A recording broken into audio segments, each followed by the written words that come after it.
Safety bulb তত্ত্ব কি বা হিউম ডাফরিন ষড়যন্ত্র তত্ত্ব কি?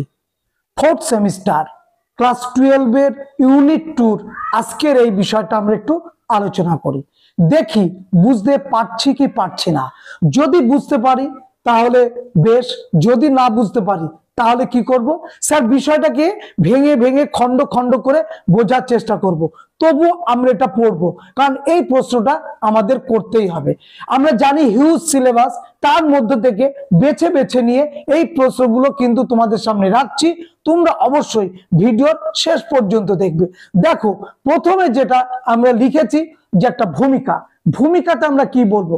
ভূমিকাতে বলবো যে জাতীয় কংগ্রেসের প্রথম সভাপতি যিনি, তার নাম হচ্ছে উমেশ চন্দ্র বন্দ্যোপাধ্যায়। এই উমেশ চন্দ্র বন্দ্যোপাধ্যায় তিনি একটা দারুণ একটা বই লিখেছিলেন। বইটার নাম হচ্ছে introduction to Indian politics. Introduction to Indian politics. এই বইতে প্রথম উমেশ চন্দ্র বন্দ্যোপাধ্যায়, জাতীয় কংগ্রেসের প্রথম সভাপতি, তোমরা জানো, সেই উমেশ চন্দ্র বন্দ্যোপাধ্যায় তিনি কি বলছেন? তিনি বলছেন যে এই গ্রন্থ থেকে হিউম এবং ডাফরিনের ষড়যন্ত্রের কথা জানা যায়। কোন বিষয়ে ষড়যন্ত্র? না, জাতীয় কংগ্রেসকে সেফটি বাল্ব হিসাবে, ব্রিটিশের নিরাপত্তা বাতি হিসাবে কিভাবে ব্যবহার করা হচ্ছে সেই বিষয়টি সম্পর্কে তিনি জানিয়েছেন। আর জানিয়েছেন এই বই গ্রন্থ থেকে উমেশ চন্দ্র বন্দ্যোপাধ্যায় যে গোপনে একটা পরামর্শ হয়েছিল হিউম এবং ডাফরিনের সঙ্গে, যে পরামর্শের ফসল হচ্ছে জাতীয় কংগ্রেস, এটা কিন্তু তিনি তার ইন্ট্রোডাকশন টু ইন্ডিয়ান পলিটিক্স এই গ্রন্থে বলেছেন। আবারও বলছি, জাতীয় কংগ্রেসের প্রথম সভাপতি কংগ্রেসের উমেশ চন্দ্র বন্দ্যোপাধ্যায় তিনি ইন্ট্রোডাকশন টু ইন্ডিয়ান পলিটিক্স এই গ্রন্থে বলছেন জাতীয় কংগ্রেসকে নিরাপদ বাতি হিসাবে বা সেফটি বাল্ব হিসাবে ব্যবহার করার যে গোপন ষড়যন্ত্র ছিল হিউম এবং ডাফরিনের মধ্যে, সেটা স্পষ্ট এবং সেটা সত্য। কে বলছেন? উমেশ চন্দ্র বন্দ্যোপাধ্যায় বলছেন। কেন? লর্ড ডাফরিন তিনি বলেছিলেন যে সরকারের, অর্থাৎ ব্রিটিশ সরকারের এমন কিছু নীতি গ্রহণ করতে হবে, এমন কিছু নমনীয় মতবাদ বা নমনীয় মনোভাব পোষণ করতে হবে যে ভারতীয়রা, মধ্যবিত্ত শ্রেণীরা ব্রিটিশ সরকারের সমালোচনা করবে, মৃদু সমালোচনা করবে। এই মৃদু সমালোচনা করার অধিকার ভারতীয়দের যদি দেয়া যায়, তাহলে ভারতীয় এই মধ্যবিত্ত শ্রেণী ইংলিশ বা ইংরেজ প্রশাসন বা ইংরেজি বা ইংরেজ শাসন ব্যবস্থাকে তারা ভালোবাসবে। এটা তিনি বলেছিলেন। কে বলেছিলেন? ডাফরিন। এটা তার মনে হচ্ছিল। এবং তাদের যে ত্রুটি বিচ্যুতি, অর্থাৎ ইংরেজদের যে ত্রুটি এবং বিচ্যুতি ভারতবর্ষে শাসন করবার ক্ষেত্রে, সেই ত্রুটি বিচ্যুতির যদি একটু সমালোচনা, সামান্যতম সমালোচনা করার অধিকার ভারতীয়দের দিয়ে যদি দেওয়া হয়, তাহলে ভারতীয়রা ব্রিটিশ সরকারের প্রতি আস্থা জ্ঞাপন করবে। কে বলছেন? তিনি বলছেন লর্ড ডাফরিন, যিনি কিনা ছিলেন সেই জাতীয় কংগ্রেস প্রতিষ্ঠার সময় ভারতের বড়লাট। এবং শুধু তাই নয়, তার লক্ষ্য ছিল যে ভারতীয়দের এই সুযোগটা যদি দেওয়া যায়, তাহলে সরকারের যে ত্রুটি বিচ্যুতিগুলো সেগুলো আমরা জানতে পারবো, এবং আমরা যখনই জানতে পারবো সরকারের ত্রুটি বিচ্যুতিগুলো, সেইগুলো আমরা তাহলে তার কি করতে পারবো? তার সেই ত্রুটি বিচ্যুতিগুলো সংশোধন করতে পারবো। এর ফলে আমরা যেমন উপকৃত হব, তেমনি এই যে মধ্যবিত্ত শ্রেণী, যারা ইংরেজদের প্রতি আস্থাশীল ছিল, নরমপন্থী যারা আস্থাশীল ছিল, লাল আমাদের উমেশ চন্দ্র বন্দ্যোপাধ্যায়, দাদাভাই নৌরোজি, ফিরোজ শাহ মেহতা, গোপাল কৃষ্ণ গোখলে, আনন্দ চাল্লু, এই যে প্রথম সারির জাতীয় কংগ্রেসের নেতারা, এরা কিন্তু যে আস্থাশীল দেখিয়েছিল ব্রিটিশদের প্রতি, সে আস্থাশীলের জায়গা, ভরসার জায়গা, ব্রিটিশদের সংঘবদ্ধতার জায়গাটা আরো পাকাপাকি হবে। অর্থাৎ ভারতবর্ষে ভারতীয়দের দিয়েই একটা ব্রিটিশ বিরোধী আবহাওয়া তৈরি করা, ভারতবর্ষে ভারতীয়দের দিয়ে ব্রিটিশদের একটা ঢাল তৈরি করা, ভারতীয়দের দিয়ে ব্রিটিশ বিরোধী ঘাত প্রতিঘাতগুলোকে আড়াল করা, এটা কিন্তু মূল লক্ষ্য ছিল। এবং এই জন্য আমরা দেখলাম যে 1800, এখানে লেখা আছে দেখবে যে 1884 খ্রিস্টাব্দে আমরা দেখব যে ওরা 1885 খ্রিস্টাব্দে ওরা পুনাতে এই জাতীয় কংগ্রেস প্রতিষ্ঠার জন্য তারা ওইখানে সংঘবদ্ধ হবে। এবং সেই সময় সারা পৃথিবীব্যাপী একটা রোগ দেখা দিয়েছিল, প্লেগ। সেই প্লেগ রোগের জন্য তারা এই পুনাকে চেঞ্জ করে তারা নিয়ে চলে এসেছিল বোম্বাইতে, এটাও আমরা দেখতে পাই। সুতরাং এইখানে এইগুলো ভূমিকাটা আমরা যদি সুন্দর করে এইখানে লিখে আসি, তাহলে কিন্তু উত্তরটা যেমন ঝকঝকে হবে, পরিষ্কার হবে। যে উমেশ চন্দ্র বন্দ্যোপাধ্যায় তিনি তথ্য দিয়ে বলছেন হিউম ডাফরিন ষড়যন্ত্র করেছিল সেফটি বাল্ব হিসাবে কংগ্রেসকে ব্যবহার করার জন্য, এবং এটা প্রমাণিত সত্য।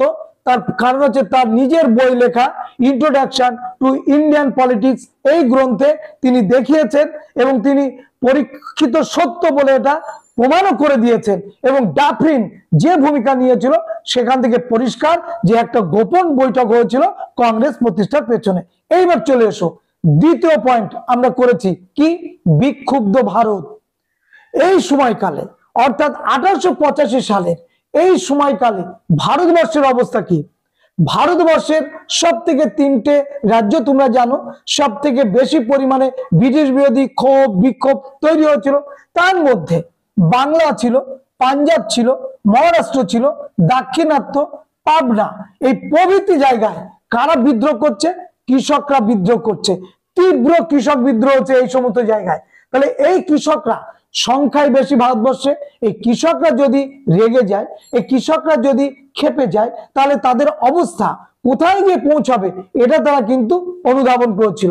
নেক্সট আমরা বিভিন্ন আইন দেখেছিলাম ব্রিটিশ করেছিল, অস্ত্র আইন। কোন ভারতীয়দের কাছে অস্ত্র রাখা যাবে না, কারণ ওরা দেখেছে চোরা গুপ্তা আঘাত এনে সন্ত্রাসবাদী কার্যকলাপের মধ্য দিয়ে অনেক ব্রিটিশ প্রশাসক নিহত হয়েছে। সুতরাং এবার থেকে এই অস্ত্র আইন বলবৎ করে দিল লর্ড লিটন। উদ্দেশ্য ভারতীয়দের কাছে যেন অস্ত্র না থাকে, ব্রিটিশরা যেন নিভৃতে নিরালায় শান্তিতে এই ভারতবর্ষটাকে শোষণ করতে পারে, শাসন করতে পারে। কোনো যেন প্রতিক্রিয়া বা কোনো যেন এর বিরুদ্ধে ওদের কোনো লড়াই সংগ্রাম করতে না হয়, দুশ্চিন্তার কারণ না হয়। তাই ভারতীয়দের নিরস্ত্র করে রাখবার যে প্রচেষ্টা লর্ড লিটন, সেটা কিন্তু আমরা দেখলাম এই অস্ত্র আইনের মধ্যে দিয়ে। নেক্সট সংবাদপত্র আইন, এটাও লর্ড লিটনের আমলে। লর্ড লিটন এদিকেও তিনি দৃষ্টি দিয়েছেন। দেশীয় ভাষায় সংবাদপত্র আইন, যে আইনে বলা হয়েছিল কোন সংবাদপত্রে ব্রিটিশ বিরোধী কোনো লেখা যাবে না, জাতীয়তাবাদ বিরোধী ও জাতীয়তাবাদের পক্ষে, জাতীয়তাবাদের উন্মেষের পক্ষে কোনো লেখা যাবে না, ব্রিটিশদের কোনো সমালোচনা করা যাবে না। যদি কোনো পত্রিকা এই কাজগুলো করে থাকে, ব্রিটিশ সরকার সেই পত্রিকা বন্ধ করে দেবে। সেই পত্রিকার সম্পাদককে জেল জরিমানা বা তার শাস্তি ভোগ করতে হবে।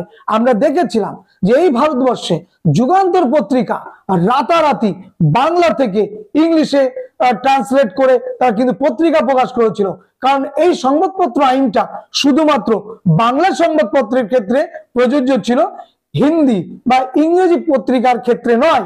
তাহলে এই করার মানে কি?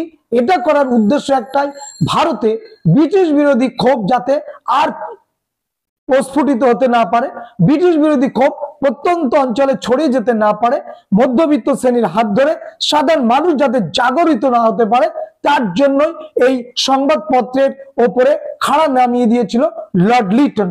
তারপরে দেখো ইলবার্ট বিল আন্দোলন। যে ইলবার্ট বিল আন্দোলনটা আমরা ভারতবর্ষে দেখলাম শ্বেত বিদ্রোহ নামে পরিচিত। ডিফেন্স অ্যাসোসিয়েশন প্রতিষ্ঠা করে ইউরোপীয় বিচারকরা তারা কিন্তু সংঘবদ্ধ হয়ে ইলবার্ট বিলটাকে ধ্বংস করেছিল, বন্ধ করেছিল। কি ছিল ইলবার্ট বিটে? ইলবার্ট বিটে ছিল যে এবার থেকে ভারতীয় বিচারকরা ইউরোপীয়দের বিচার করতে পারবে। এতদিন কোন ভারতীয় বিচারক কোন ইউরোপীয়দের বিচার করতে পারতো না। সেই জায়গায় সমান যোগ্যতা করে দিয়েছিল আমাদের লর্ড রিপন, তার আইন সচিব পি ইলবার্টকে দিয়ে ইলবার্ট বিল তৈরি করার মধ্য দিয়ে কিন্তু দুর্ভাগ্য আমরা দেখলাম যে ইংরেজরা নিজেদের স্বায়ত্তাভিমানে আঘাত লেগেছে, ইংরেজরা শাসক শ্রেণী তাদের গায়ে আঘাত লেগেছে, এই কারণে তারা ডিফেন্স অ্যাসোসিয়েশন প্রতিষ্ঠা করে আন্দোলন করলো, সফলতা নিয়ে আসলো, ইলবার্ট বিল বন্ধ হয়ে গেল। এই সমস্ত ঘটনা এই সময়কালেই ঘটেছে। ভারতবর্ষের মানুষ দু চোখ ভরে দেখেছে এবং চোখে পড়ার মতো আন্দোলন করেছে, সেটাও ব্রিটিশ সরকার হাড়ে হাড়ে টের পেয়েছে। সুতরাং সেইখান থেকে দাঁড়িয়ে ব্রিটিশ বিরোধী একটা সংগঠন প্রতিষ্ঠা যদি করা যায় তাহলে ওদের পক্ষে খুবই ভালো হবে, এটা ওরা বুঝতে পেরেছিল। নেক্সট দেখো, সিভিল সার্ভিস পরীক্ষা, যে পরীক্ষার বয়স ভারতীয়দের জন্য একরকম রাখা হয়েছে, ইংরেজদের জন্য একরকম রাখা হয়েছে। ভারতীয়দের বয়স হবে কত বছর? 18 বছর। ইংরেজরা দেবে সেই পরীক্ষা কত বছরে? 21 বছরে। তাহলে এই যে বিস্তর পার্থক্য বয়সের, এটা মেনে নেয়নি। কে মেনে নেয়নি? সুরেন্দ্রনাথ বন্দ্যোপাধ্যায় ভারত সভা তৈরি করে তিনি এর বিরুদ্ধে আন্দোলন করলেন, জনমত গঠন করলেন এবং সারা দেশব্যাপী লাগাতার রাজনৈতিক আন্দোলনে অংশগ্রহণ করেছিলেন। তারই অনমনীয় মনোভাবের জন্য ব্রিটিশ সরকার সুরেন্দ্রনাথ বন্দ্যোপাধ্যায়কে ডাকতো সারেন্ডার নট বলে, মনে আছে? তাহলে এই যে আন্দোলনগুলো ঠিক এই সময়কালেই হচ্ছে। এরপরে দেখো, এছাড়াও বিভিন্ন ব্রিটিশ বিরোধী ক্ষোভ এই সময়কালে বৃদ্ধি পেয়েছিল, বিভিন্ন সভা সমিতি এই সময় গঠিত হয়েছিল। আমরা জানি যে এই সময় জমিদার সভা, এই সময় ভারত সভা, এই সময় Indian league, Madras native association, Poona Sarvajanik Sabha ঠিক এই সময় গড়ে উঠেছিল।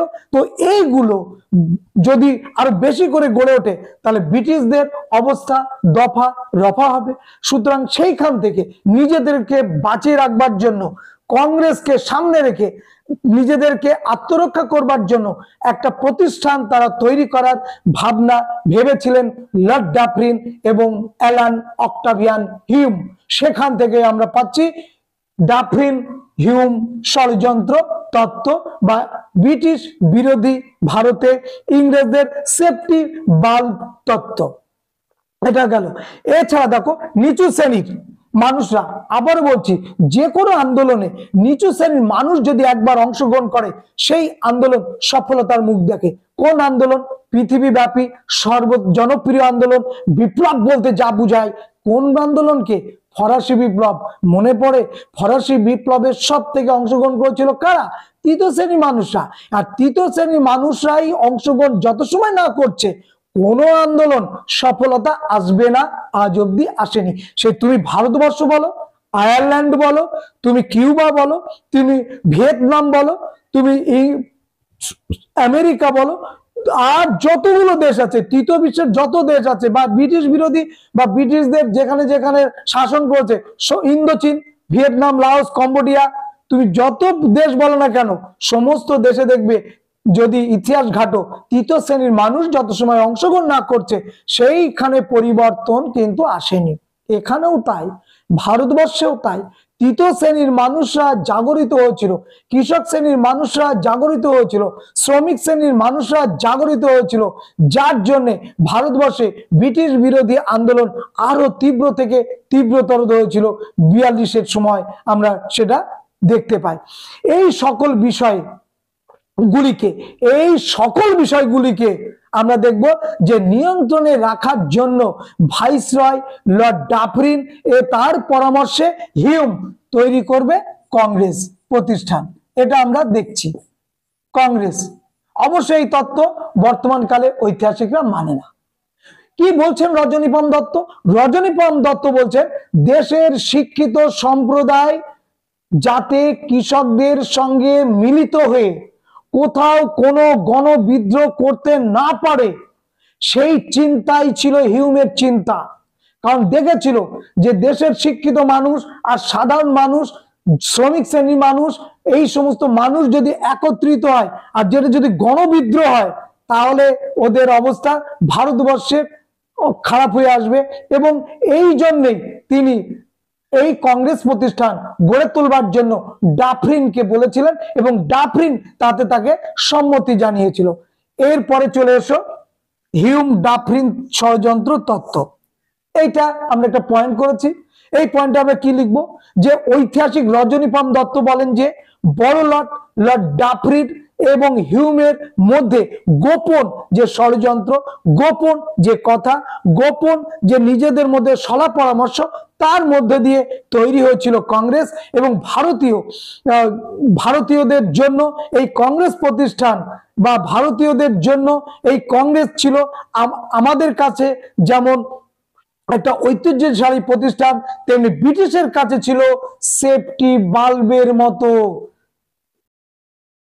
একদম নিরাপদ আশ্রয়। বুঝা গেল? এবার চলে এসো আজকের এই আলোচনাতে আমরা আসব যে সমালোচনা। প্রথম সমালোচনা দেখো আমি লিখেছি যে হিউমের ভিত্তিহীন প্রমাণপত্র। অর্থাৎ হিউম তিনি যে সমস্ত তথ্য দিয়েছিলেন যে এখানে দাক্ষিণাত্য আন্দোলন, ওইখানে ইলবার্ট বিল আন্দোলন, ওইখানে সংবাদপত্র আইন, ওইখানে কৃষক আন্দোলন, ওইখানে শ্রমিক আন্দোলন, ওইখানে মিল মালিকদের আন্দোলন বা মিল শ্রমিকদের আন্দোলন, এই যে তথ্য দিয়ে খাড়া করেছিলেন হিউমের সামনে টেবিলে ফেলে, সেটা অমূলক ভিত্তিহীন তথ্য, নাম্বার 1। নাম্বার 2, মাইক্রোস্কোপিক মাইনরিটি বলেছিলেন।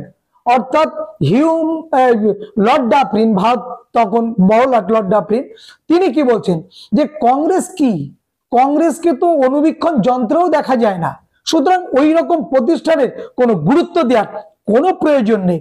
এবং এই জন্যে তিনি কংগ্রেসকে মাইক্রোস্কোপিক মাইনরিটি, অনুবীক্ষণ যন্ত্রেও ধরা যায় না এমন সংগঠন বলতেও তিনি দ্বিধা বোধ করেননি। তাহলে দ্বিতীয় সমালোচনা হচ্ছে আমরা এটা বলবো। তৃতীয় সমালোচনায় রাজস্ব বাণিজ্য বিভাগের সচিব ছিলেন Alan Octavian Hume. Alan Octavian Hume একজন অবসরপ্রাপ্ত ব্রিটিশ সিভিলিয়ান, এটা নিঃসন্দেহে এবং এটা সত্যতা সঠিক। কিন্তু তিনি সেই সময় ছিলেন সিমলাতে। তো সিমলাতে যিনি ছিলেন তিনি কি করে সমগ্র ভারতবর্ষের তথ্য জোগাড় করে এইরকম একটা সংগঠন করবার জন্য ডাফরিনকে প্রস্তাব দিয়েছিলেন? এটাও অনেক ঐতিহাসিক সত্যতা মানেন না। যিনি রাজস্ব বিভাগে কাজ করতেন, যিনি বাণিজ্য বিভাগের সচিব ছিলেন, রাজস্ব এবং বাণিজ্য দুটো বিভাগের সচিব ছিলেন, তিনি নিজের কাজ নিয়ে এতটাই নাজেহাল ছিলেন, এতটাই তিনি ব্যতিব্যস্ত ছিলেন, তিনি কি করে সমগ্র ভারতবর্ষব্যাপী এরকম একটা সংগঠন গড়বার জন্য যে যুক্তি, যে মত যে খাড়া করলেন, সেটা কি করে সম্ভব হলো? এই নিয়েও ঐতিহাসিকদের মধ্যে দ্বিমত আছে। নেক্সট, নাম্বার 4, ডাফরিন কি বলছে দেখো। এই অ্যালান অক্টাভিয়ান হিউমকে ডাফরিন কি বলছেন? বলছেন ধূর্ত, বলছেন বিকৃত মস্তিষ্ক, বলছেন অহংকারী, বলছেন কাকে? হিউমকে। কে? Lord Dufferin. তাহলে যে লর্ড ডাফরিনের সঙ্গে হিউমের নাকি গোপন ষড়যন্ত্র হয়েছিল, সেই ডাফরিন হিউমকে কি বলছেন? ধূর্ত, অহংকারী এবং সে বিকৃত মস্তিষ্কের মধ্যে নাকি পড়ে, এমন একটি মানুষ ছিলেন হিউম। সমালোচনায় আমরা এটা লিখব। এবার চলে এসো উপসংহার। উপসংহারে আমরা যেটা লিখব যে বর্তমান ভারতবর্ষের ঐতিহাসিকগণ, জাতীয়তাবাদী নেতাগণ হিউমের কংগ্রেস প্রতিষ্ঠার এই মতভেদ বা কংগ্রেসকে সেফটি বাল্ব হিসাবে, ভারতে ব্রিটিশদের সেফটি বাল্ব হিসাবে গ্রহণ করতে নারাজ। এই মতবাদ তারা ছুঁড়ে ফেলে দিয়েছে, এই মতবাদকে কেউ গ্রহণ করেনি। কংগ্রেস ভারতীয়দের প্রতিষ্ঠান, ভারতের উন্নতির জন্য, জাতীয় আন্দোলনের জন্য, স্বাধীনতা অর্জনের জন্য, হিন্দু মুসলমান ঐক্যের জন্য, সমগ্র ভারতবর্ষকে এক সূত্রে গাঁথবার জন্য কংগ্রেস সৃষ্টি করেছে ভারতীয়রাই। কংগ্রেস মানে মহাসভা, আর এই মহাসভার অধীনে সমস্ত শ্রেণীর, সমস্ত জাতির, সমস্ত ধর্মের, বর্ণের মানুষ, আপামর জনগণ এর সদস্য বা এই জনগণ এর অন্তর্ভুক্ত। তাদের হাত ধরেই ভারতবর্ষের স্বাধীনতা সংগ্রামের পথ প্রশস্ত হয়েছিল। কোনো বিদেশি শক্তির দ্বারা প্ররোচিত হয়ে তাদের দ্বারাই সংগঠন তৈরি করে ভারতবর্ষের স্বাধীনতা আন্দোলন ঘটেনি, এটা তারা বলেছেন। এইখানে লিখে উত্তরটা আমরা কমপ্লিট করব। আমাদের অনলাইন ক্লাস শুরু হয়েছে, তোমরা জানো। তো আবারও বলছি, যারা অনলাইন ক্লাস আসতে চাও, এই সমস্ত নোটস পত্রগুলো তোমরা পাবে। ভিডিও আমি এরকম দিতেই থাকবো। যারা অনলাইন ক্লাসে থাকবে না, তারা এইরকম ভিডিওগুলো দেখবে, বুঝবে, আর নিজে সেই বিষয়গুলোকে রেডি করবে। দেখা হবে নেক্সট ভিডিওতে। সবাইকে ধন্যবাদ।